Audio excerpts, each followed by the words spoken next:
Hello, my future girlfriend. This is what I sound like. Fei Wan, my waifu. Now that's a classic meme. Dude, you know that meme? Heck yeah, dude! Oh, I gotta see if that website even exists now. I already ruined this episode. Sorry. No, that was perfect. Are we supposed to talk to this guy? We are doing something. Tell me knowyourmimi.com. Alright, we have to, let's just go somewhere. Is this just a dead end? Maybe there's like a split in the path or I something. don't remember that. Well, also, there's a whole bunch of stuff that we weren't able to pick up. It was like over here exclusively. Oh, there's one. Yeah.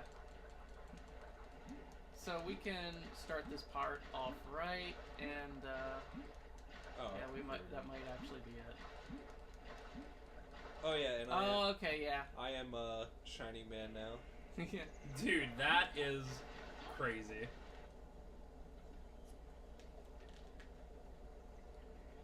Don't you give up on it. I would totally participate in that band that does just that song. We're called Otherworld. We play the song Otherworld, famous from Final Fantasy X. It's Another World. I thought it was just Otherworld. Absolute tosser. Huh. You bloke. You bloke. Hey, unpopular opinion time. FF10 sucks. Does it? I don't like it. I haven't played it since it was first out. So I think it's. When I I first played it, I was like, this game rocks, and then I replayed it for the HD. I'm like, wow, this has a whole bunch of flaws, and I don't like it. The one thing that is, and you guys talked about it last time or a couple times ago, that I was originally like, I am never gonna play that game again. But then you were like, hey, you can skip the cutscenes in the HD remake, and I'm like, game saved in my opinion, because now I kind of want to play it. I don't know. The fact that I would be able to skip the dumb cutscenes, and I probably would all of them, because that story is like so long-winding. That was that beautiful time in video games where they first, it's like this game, like this was around like the beginning of like having a lot of voice acting, and they're like, hey, we can have a lot of voice acting, let's use it, let's go nuts. And they were like, hey, Titus, aka Titus, talk a lot. And since you can rename the main character, how about we just never like call him by name really awkwardly? Yeah, I mean, when I learned to, like, hey, that was... He's a piece of garbage. That's one of those weird things when you learn about it, when, like, if someone was like, do you know they never say the main character's name in Final Fantasy X in dialogue? You'd be like, that's why there's such a big thing about being like, why does Kingdom Hearts say Titus? That sounds stupid. Yeah, but it's like, legitimately, you can change your... But you can't... Huge. It's so weird, you can't change any other character's name, so it's like, why even allow it? Like, who cares? Just make it Titus, like, whatever. Like, in the other... Like, in Final Fantasy 13, you can't change any character names, like, who cares? Because the main character is supposed to be a cipher into which you can place yourself. Except that this one has a very specific backstory. Yeah, and monologues constantly. And has a dumb voice, and I hate him. So, the guy who did, Titus's voice... Is dead now. No. Wishes he was. Maybe. Impossible to say. He did a ton of stuff on like Cartoon Network and stuff like that. But he is also Ratchet in Ratchet and Clank. Well, he does a much better job there. Oddly, going through his thing, he's not the voice in the original Ratchet and Clank, unless they just missed that because he's the voice in every other one. He is also Captain Jack Sparrow in Kingdom Hearts 2. And also Captain Jack Sparrow in a couple of the other games. He's Spider-Man in a couple Spider-Man games. Kind of interesting. But, unfortunately, he's not, Steve from Resident Evil Code Veronica. Wow. And that's just silly. Because He should be. He sounds exactly the same. So there. Speaking of future LPs, that's one that I would consider, although, man, it would be like... It's such a long game. It is a very long game, so that would be one of those where I would be like, hey, it's a Resident Evil game that's going to take me a month to play, or actually way more than that. Whereas I'm used to with these Resident Evil games just being like, I'm going to have a long sit-down to Resident Evil 2, and now we're done. So there. But that would be fun. I think Code Veronica is really, really underrated. By the way, people talk about 1, 2, 3, and 4 I with like great regard. long, narrow passages. So, the only thing I don't really like about Code Veronica is the fact that you have to backtrack through each area twice. I think it's just unnecessary padding of a game that would otherwise be still longer than all the other classic Resident Evils by a lot, but because of that padding makes it way too long. It does make it very long. I will absolutely agree with that. But otherwise, I think it's pretty good, and I think people hate on it like a little bit too much. I just think that is that the general sentiment that people hate on it? People don't really like it, no. It's weird because I view it as the best of the original Resident Evils. I mean, it would either be 3 or Code Veronica for me. I honestly like all 3 of the originals better than Code Veronica. I still think Code Veronica is pretty good, but all the classic Resident Evils are really good. The way I look at it... Zero is the worst. Yes. The way I look at it, Code Veronica has so... I haven't played that game in years, and it has so many moments that I specifically remember. Like, as opposed to Resident Evil 1 through 3, which I played many times after it. I don't know. Like, you just think of some great moments like fighting the big worm boss and, like, Bandersnatches in general. And, the Tyrant and all the Antarctica stuff. One of my favorite boss battles from Resident Evil is I think it's Nosferatu, I think his name is. The one that you have to fight with the sniper rifle and shoot him in the chest. Yeah. That's just... I also remember awesome. the Veronica fight being awesome. Yeah, the Veronica... It seems so overpowering. Yep. I mean, the Veronica fight's... I think that game is just awesome. The only thing... Oh, but the worst thing that Code Veronica does is start the Wesker is great. Yep, that's exactly what I was going to say. Code Veronica starts the meme because it's the first time Wesker's back since Resident Evil 1, so it starts the meme of him being, like... Literally God. Literally God. I switched the camera angle. So, Okay, it's good now. I know you didn't tune into Baldur's Gate Dark Alliance to hear Resident Evil spoilers, but if I may... It's better than... This isn't Resident Evil 7, this is Resident Evil 6, which I don't think is a big deal because, I mean, the game sucks. Cares? So, can I talk about, like, because Parker and I are playing it, can I talk about the part that actually really surprised me? Yeah. Like, are you gonna care? Dies. I played through RE6. I don't really remember the plot, great. so I don't care. So during Chris's quest, I was super surprised. Now we're not done with the game yet, but I don't see how they can bring her back when, like, literally Ada dies, and I was like, do they seriously bring her back at the end? She falls to her death, and you see it happen. Huh. It makes me think. Oh, God. Just kill me. That game is even worse now. You literally see her splat... Because in Resident Evil 2, when you play Leon's quest, she falls, but you don't see it. I hope you're ready. Oh, my God. Just kill me. I can... to be done with There's no way they would kill off Ada. Literally... She falls like 100 feet and splats and blood goes everywhere. Oh, my God. Just... Fam, literally just. I mean, one of the things that you get for beating all 3 routes is an Ada route. We still have to finish Chris and start Jake's. I forget if Ada is actually co-op. I think that might be just single player. I sort of forget, honestly. If that's the case, I'll just have Parker come over and we'll switch between. Yeah, because who would she have co-op?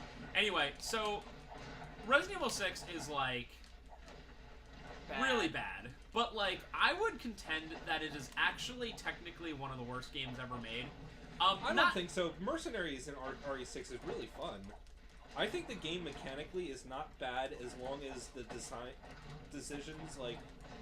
Ben, you missed like 100 times in a row. Like, the environments. If there's no, like, instant deaths or too many QTEs, I think it's fine. So, Mercenaries... You should play Mercenaries. We will then, after we finish the game. Because it's actually, like, the best Mercenaries. Resident Evil 4 had... So there's games out there... Mercenaries was, like, my favorite. There's games out there that are, like, by design bad.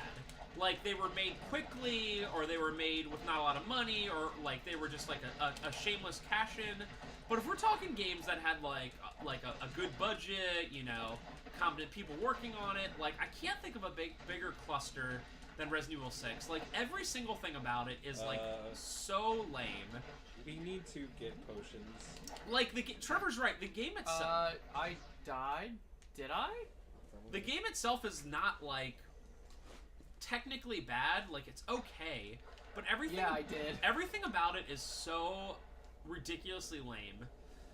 It's like hard to even like put into words how lame it is. Like, you know, if you watch an action movie and there's like too many like cars exploding, you're like, oh god, come on. It's that. It's like literally that. Let's see. Yeah, I don't have anything I can use there. Or you don't have anything. Trevor, the part that Parker and I always like just like groan over. First of all, the whole story is just terrible. Like it's so confusing. But the part that Parker and I are always like so whatever about is like Leon and Chris will be like, we need to follow protocol, and especially Chris is like, I need to call this into HQ, and they try to capture Ada because they're like, she's our witness on this, she's our star witness on this, and Parker and I are like, wait a minute, didn't like an entire like million-person city just get like turned into zombies and everyone died? And what you're talking about is being like, I need to take this person to court. Like, during Leon's quest, that boss you fight at the end, that guy that turns himself into a zombie, like, or whatever he is, they, like, talk to him, you know, right before he turns, they're like, we're gonna take you in to jail. And he was like, then he's like, no, I turned into a 1,000-foot monster. And we're like, oh my god, please. And even throughout all the stuff, like, there's this one part where Leon and Chris meet, and Chris is like, I just lost 5 men back there, including my best friend. And Leon's like, I lost 70,000 people and the President of the United States. Wow. Yeah, I remember Chris being pretty bad. What was that? I remember Chris being pretty bad in that Chris game. sucks, dude. Chris has, like, PTSD, and, like, they have to, like, force him to come back into, like, the thing, to, like, into the mix, but he, like, sucks. He's just like, can't do it anymore. It's like, after Resident Evil 1, I was okay. After Code Veronica, I was cool. After 5, man, I don't know if I can do this anymore. And we're like, dude, please. But that part, I was like, who wrote this? Like, did someone watch, like, the worst 80s, like, action movie and was like, I lost 70,000 men out there. And the President of the United States turned into a zombie, and I had to shoot him myself. And you're like, cool. Where's the closest thing? It's not too far back. Yeah, it's like kind of in the middle. Is it? I don't know. Or, Oh like, yeah, there it is. Yeah. Wait, what is Yeah, that? Really need that club. Wait, do you have any life? Wait, was that it? Oh, you do, yeah. No, I was looking at something else. It's gotta be at the start here, right? Gotta be. Oh, there we go. Absolutely. It's only back like forever ago. What level are you guys at? Not high enough. Like 9. It's like being high level is like, I'm level 20. Oh, let's just go over here. Well, you're both pretty close to a level. What level are we at? Anyway, too long didn't listen. Resident Evil 6. 11. 11, wow. 11, wow. Disappoints me in every way possible. Even knowing it's bad, it still disappoints me. And that's such a shame. It's just the worst.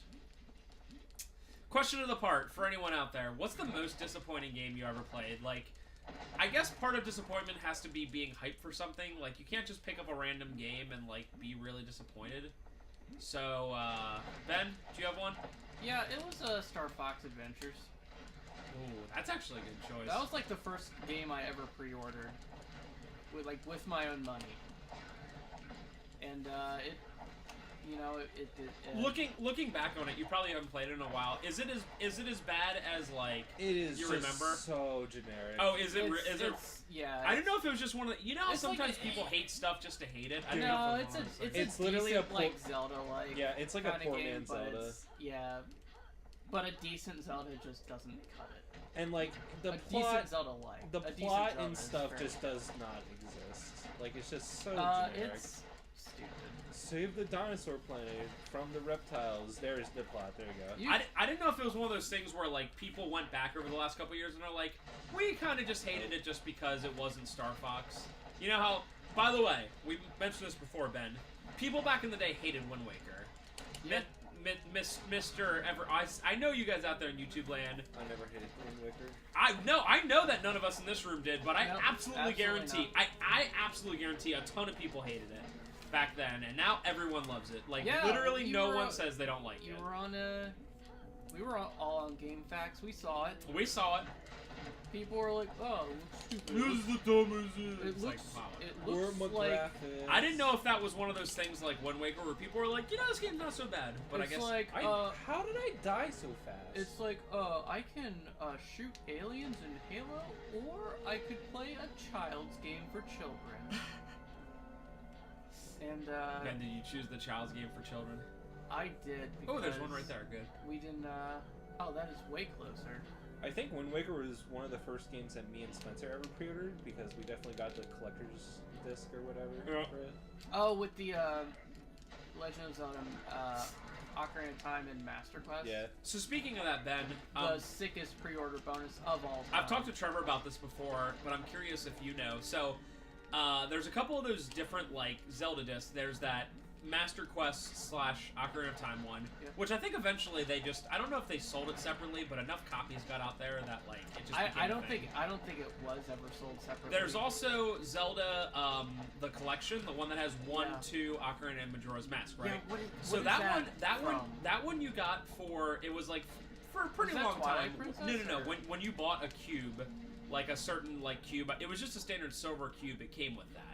So that was another one of those like you buy as you. I remember specifically because that's when Eric Trivio bought his GameCube, and I was like, dude, I'm super jealous that you only paid like $150 for your cube or whatever it was back then, and you get this. Like I was pretty jelly of that.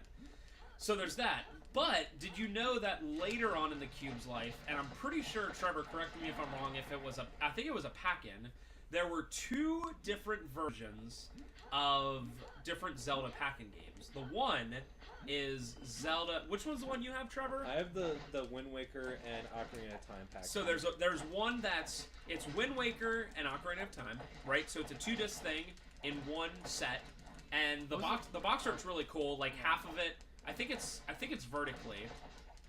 Half of it is Wind Waker, half of it's Ocarina of Time. Okay. So that one happened at some point. I don't know when, because it must have been really late in the system's life. We are leaving. That was weird. It must have been really late in the system's life. I was trying to save. Because I literally never saw it Well, before yeah. until Trevor. I think we got it in okay. one time. And then there's No, one that is like. Don't ever press X. Yeah, I remember I have that because you got to trade in. You're like, hey, you probably need this. I'm like, oh, thank you. I think I might have bought it from China Taste Steve. And then the other one is Wind Waker plus. That I'll is just wait. me. Oh yeah, you're gonna level up in like 2 seconds. And then Ben, so that one I'm pretty sure came with like a specific GameCube like really late in the system's life. Like after no one was getting Cube anymore. Then there's one that is ultra rare. Like it's so rare that like you have to like if you go on eBay you'll see 1 or 2 at a time. It's Wind Waker and Metroid Prime in one thing together. And that was released, I think, in the same way, where it was like one single thing. Yeah, But that, in my opinion, is the rarest game on the GameCube. That bundle. Mm-hmm. It is. I've never seen it. The only reason I learned about it was like someone was posting online about it, and I was like, dude, what?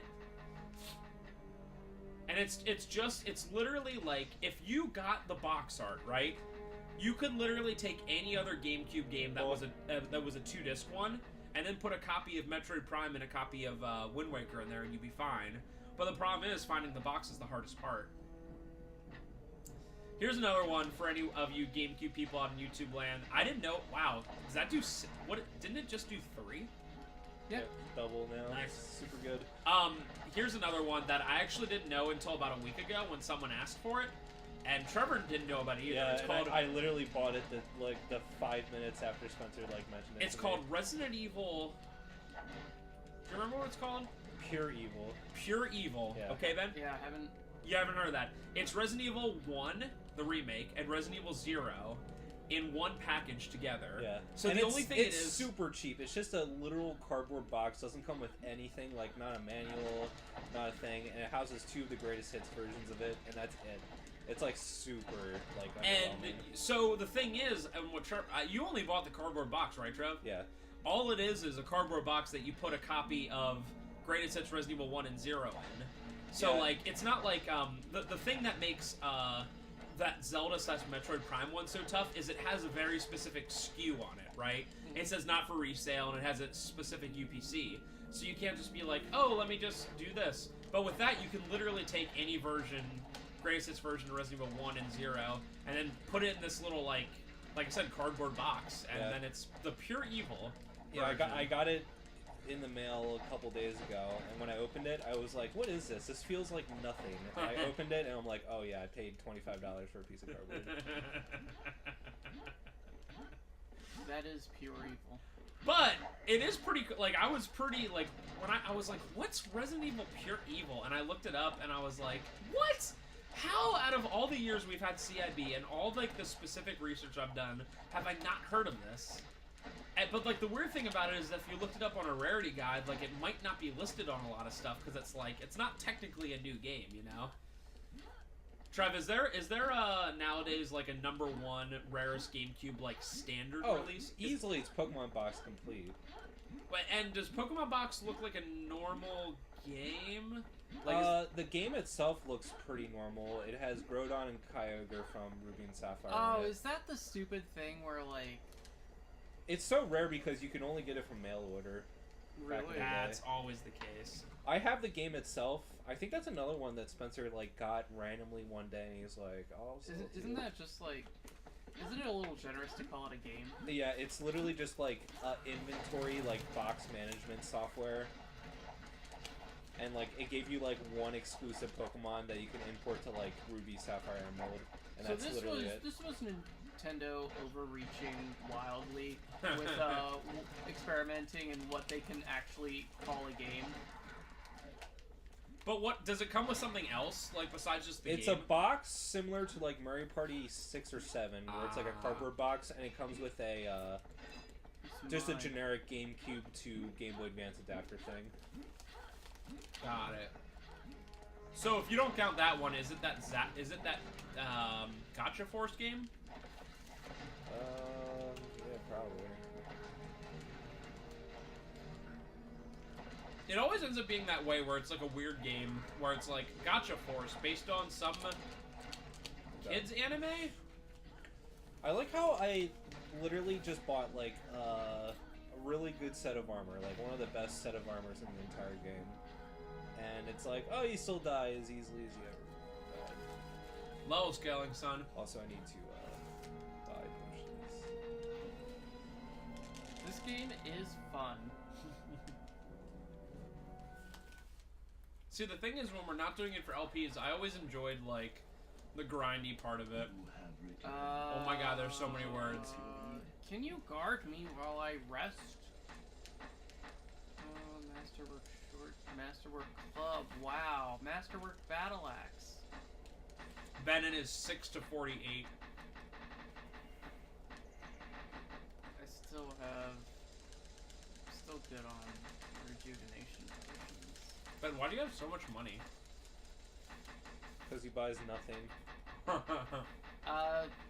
Because I don't know, actually. Also, I have to dump so much money into health potions. Yeah, whereas I just... Stand in the back. Yeah, I try to stay in the back, but sometimes I just have to, like, drag them. Drag them around so I can get a good lightning ball. Oh, someone today bought this game, and you I was told like, him no. no, I was like, I don't care what you guys say. I was like, I think it's a pretty fun game, and he was like, yeah, the girl, the mage, she's the best character by far, and I wanted to be like, wrong. No, He was like, She "Ah, is. she's the best. She's the best character." I have And a I was feeling like, that She once, is, though. once Like, she's if you up- actually know how to play her, yeah. But I didn't. I forgot what the best spell was. you only like wasted like a level worth of skill points, basically. I wasted way more than a level worth. Yeah, but like Especially on stupid, now, like any, you have a basically, level's worth. Literally any points spent on anything besides the single spell that I'm spamming for the rest of the game is worthless. Like, I'm never going to use Fireball or Melf's dumbass arrow or whatever. well, I mean, how much does this take per second? Like, so many sixes appear at once. It's got to be like 60 damage per second. It's 144. Per second? Damn. I think so. Because, like, wait, no, it was 36 and then it was, 36 and then 72. So it's 72 right now. Also, the fact that it just goes through all these different enemies. Yeah. And doesn't hurt your friends or yourself. Well, I mean, the game would be cooler if it did. Yeah, we found that with Fireball. I personally love splash damage. It's my favorite thing. Yeah, splash damage and stuff like this is extremely my crap.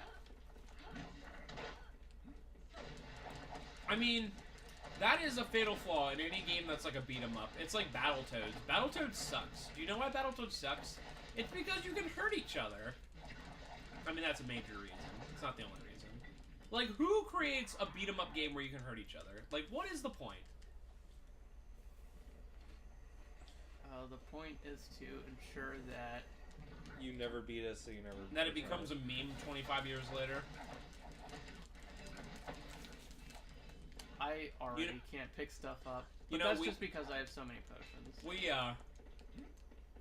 We've been a store for over 5 years now, and we never got a Battletoads call. That's so good. Like, you should be proud. Yep. If only we were around in, like, 2008, it would have been constant Battletoads.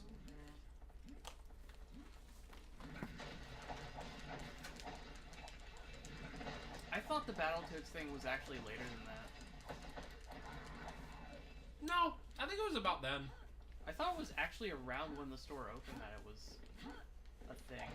I could have sworn that it was before that. I thought it was by before. a few years. I don't know anything. I'm dumb. But, now it doesn't even work because you would call GameStop and they would be like, because they take like some retro stuff, they'd be like, Yeah. yeah, if you Yeah, check check online, the you could website. buy it. It's like, I was like, a game that's available. New power up card. Oh my god. So Keep going. Okay, nice. the next tomorrow, one of my friends who recently worked at GameStop and like quit like 6 months ago or whatever, we're gonna do an episode of the podcast about that Kotaku article. And Dude, that was getting around. Like one of the YouTube guys I subscribed to made like a video about it. Like it somehow is new news. Yeah, just I like, thought that was like actually just what they've been doing since it, GameStop was a thing. it's not like a secret. Like literally anyone who I've ever talked to that worked at GameStop in the past like 6-7 years was like, it's a really bad job. And I mean, it's like, yeah. The good thing about it is that if just public opinion of GameStop somehow goes lower than it is now, it's a good thing for us. Yeah, well, that's true. And just in general. The thing that like, I don't know why. I guess I'm just really rough on journalism. Like, I feel like journalists should like hold themselves to a higher standard than they do. So when I see a really like poorly written article like that, it just makes me mad. And like, I don't know what the point of the. It's not poorly written in that it's like doesn't have proper grammar and stuff like that. I really don't care about writing ability within reason, but the thing that bothers me the most is that a lot of articles are like, with this tweet I found. Well, yeah, with that one they were like, this GameStop employee who prefers to be anonymous emailed us with blah blah blah, and it's like you couldn't even literally call this person. Yeah, journalists should like have obviously not Like follow literally every go to a trail. GameStop and talk to someone. Like Polygon. I mean, you could literally be like, when do you get off work? Oh, 5 p.m. Okay, meet me next door at the Chinese Well, food the restaurant, thing you know, is, whatever. like, Polygon called me and like talked to me for like an hour and a half when they did the thing, and I was like, wow, like I was like super impressed with the fact that they did that. Well, journalism is like also such like a cutthroat thing. Like if someone like potentially has some like really incredible scoop or lead, like You got to get it out there as fast as possible. you have to, I mean, it has to be like measured. You have to. Is this the tower? I don't think But so. I guess think it like looks different. so the thing the thing that I hated about that article most was like I do appreciate it that like I guess no one had that idea before to just write about that, which was very interesting because and nothing's new about it. Like I actually went to the GameStop Reddit afterwards, like the